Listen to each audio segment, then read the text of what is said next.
Hey guys! Welcome to my channel. So bibigyan ko kayo ng update regarding sa aking M16A4 clone or 20-inch na AR-15 with carry handle build. Nilagyan ko na siya ng optic or red dot. So eto. Okay, so by the way, na-safety check na to prior to filming. Yan, wala tayo. Something there. Safe direction. Okay. So, sa paghahanap ng optics or red dot para sa aking 20-inch build, naisip ko na sabi ko kung maglalagay ako ng red dot dito sa harap, yun ang challenging kasi mahirap maghanap ng mount. Sabi ko gusto kong gayahin yung ginagamit sa Israel, yung mga IDF forces. Ano yata siya, nakalimutan ko na ako ng optic nila SRO ba sila, pero ito binili ko MRO.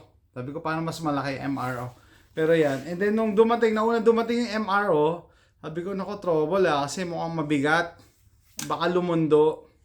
And then na-delay kasi shipping nung mount. Ito ang tawag nila dito, carry handle gooseneck mount para sa aim point. So, surplus to. Wala akong makita online na brand new nito. Siguro sinusupply lang nila to sa military. Surplus yan. May mga gas nga . Inisip ko nga pinturahan kaso yan, may mga imperfection siya. Kasi sabi ko, hindi, okay na, battle worn. Yan, galing sa military to. So, pag titingin ako sa Amazon or sa eBay ng optic mount sa carry handle, usually dito ilalagay yung so maglalagay ng rail dito, tapos dito mo lalagay yung red dot mo, which I don't like. Bakit? Kasi masyado siyang, para sa akin, tataas yung sight over bore ko. So mas mababa, mas maganda. And eto, perfect to kasi naka-co-witness pa siya sa irons. Co-witness. So without the red dot, kita ko yung front sight. So magagamit ko siya without the red dot. So, yun nga kaya excited ako dineliver lang to kanina sa mailbox. And nakapatong siya basically dito. Dikit na no, dikit na. Tapos madali lang siya, isang screw lang siya dito kakabit isang screw lang. Una nga iniisip ko, sabi ko kaya i-video ko walang cut paano mag-install, kaso ayaw ni YouTube na mga ganong install, no? Hindi rin pala ganon kadali kasi meron siya ditong overlap, no? Kailangan pumasok siya dito para yung side to side movement wala, solid to, wala tong movement left and right kasi meron siyang dito sobra na metal. Pagka binaba mo, nakalock na yan. So, wala na siyang left and right movement. Dito naman, wala siyang up and down movement kasi meron kang dito, screw. Tapos, halos nakapatong pa siya dito sa handguard. Inisip ko nga para talagang secured. Pwede ko i-zip tie dito. Zip tie ko siya ng black. Parang solid. Pero as it is, solid Kaya nga, nakakabili pa military, no? Ganito ginagamit nila. Talaga naisip na nila lahat. I mean, siguro sa field, may makaka-experience na soldier, tapos magre-request na, gumawa kayo ng ganitong mount. And nakakatuwa kasi, yan, at least may available pa sa surplus market. Pang aim point nga lang. So, pang aim point, isa lang yung kakapitan niya ng rail dito. So, nag-Dremel pa ako para 2 slots para dito sa tornilyo. Otherwise hindi ko to magagamit kasi pang aim point to Isa lang yung niya dito, dadaanan ng screw. Ang kailangan nito 3, no? Para talagang kumapit siya. Natuwa naman ako kasi successful yung ginawa kong mod, no? Tapos pa siya. Yun nga nakatapat mismo yung dot. Kanina nag-calibrate ako dito lang sa bahay. Nag-adjust ako, no? Up, down, tsaka left, right. Nandito mismo sa ibabaw ng front sight yung red dot. Yan ang gusto kong setup. Bakit? Kasi hindi pwedeng wala pa akong budget para doon sa mga mamahalin na red dot, no? Pero kahit patay yung optic ko, gagana. Kahit patay yung optic kasi Dali, adjust ko lang. Rear side. Yun. I don't know kung makikita nyo, no? Tignan natin. Dali Nakako-witness ako sa Nakikita ba? Tingnan natin. Ay, nako, hindi. Kasi kailangan mong sumilip dito Pero,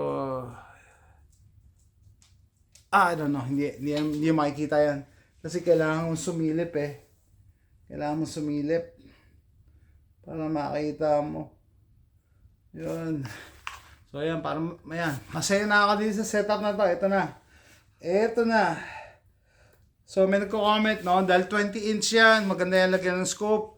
Yeah, true. Maganda yung scope. Meron akong 18 inch na naka-scope sabi ko, gusto kong maiba. Carry handle, open sight. Pero at least ito, napaka-versatile kasi kahit naka-open sight ako, pwede ako gumamit ng red dot. And vice versa. Pwedeng wag ko gamitin yan, dito ako mag-red dot ako. Kasi nakaka-witness siya. Talagang tapos low profile pa. Mababa, no? Yun ang gustong-gusto ko.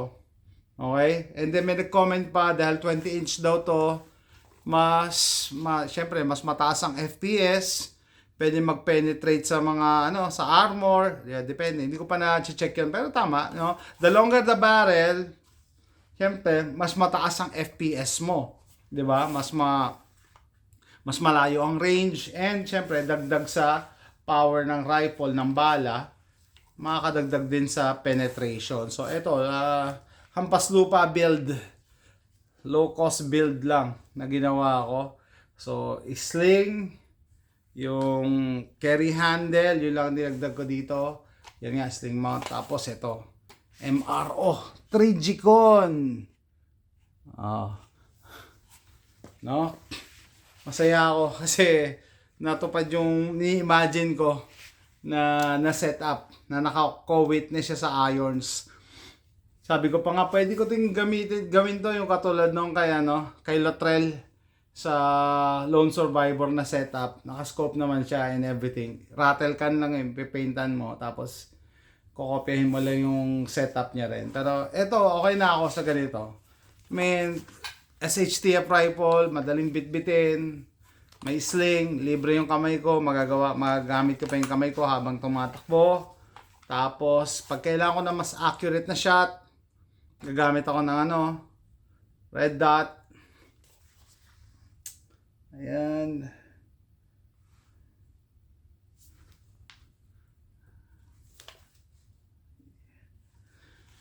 And it has the 20-inch barrel para mas malayo yung reach.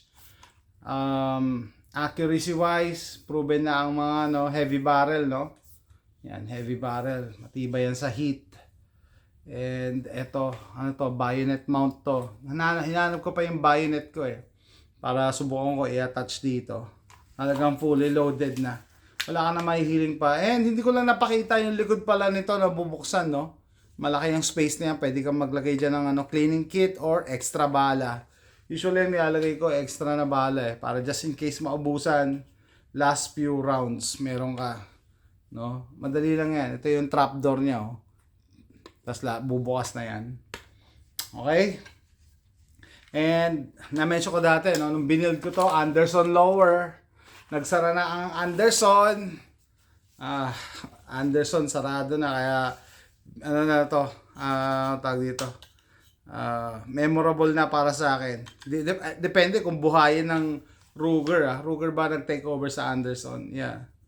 Tapos, upgraded pala yung trigger. Nung pinakita ko doon sa hindi nakapanood ng video. Yan, anti-roll pin. Tapos, ang trigger nito, napaka-swabe. Upgraded yan. Hindi yan yung ito yung kay Jerry Micholek na trigger No? Excited na akong gamitin. Either pang 223556 or yung 22 LR ko na kit pwede kong gamitin dito. So, excited.